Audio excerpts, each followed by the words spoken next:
2.5 ගුණ කරන්නලු 3.4. හරි. එතකොට දැන් මේක ලොකු දෙයක් නෙවෙයි.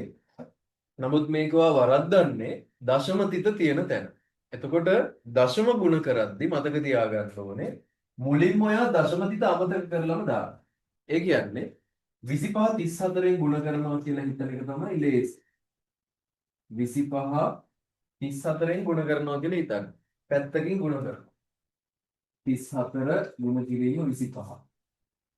පස්වරක් අතර 20න් බිඳුවයි දෙකක් ඉතුරුයි. පස්වර 3 15යි 2යි 17යි. හතරවරක් 2 8යි. තුන්වරක් 2 6යි. බිඳුවයි 7යි 8යි එකතු කරොත් 15න් 5යි එකක් ඉතුරුයි. 8යි. බලන්න හරියට කියලා 850ක් තියෙන්නේ. ඔය ගුණ කරමු 850 හරි. ඔන්න 850 ආවා. හැබැයි මේක නෙවෙයි උත්තරේ. මට මතක් වෙන්න ඕනේ දශම තිතෙන් පස්සේ ඉලක්කම් කීයක් තිබ්බද කියලා. මෙයාගේ දශම තිතෙන් පස්සේ 5 ඉන්නවා. මෙයාගේ දශම තිතෙන් පස්සේ 4 ඉන්නවා. ඒ කියන්නේ ප්‍රශ්නේ දශම තිතෙන් පස්සේ ඉලක්කම් දෙකක් තියෙනවා. එහෙනම් උත්තරෙත් දශම තිතෙන් පස්සේ ඉලක්කම් දෙකක් තියාගන්න ඕන නිසා තිත මට තියන්න වෙන්නේ මෙතන. එතකොට තමයි දශම තිතෙන් පස්සේ ඉලක්කම් දෙකක් සෙට් වෙන්නේ.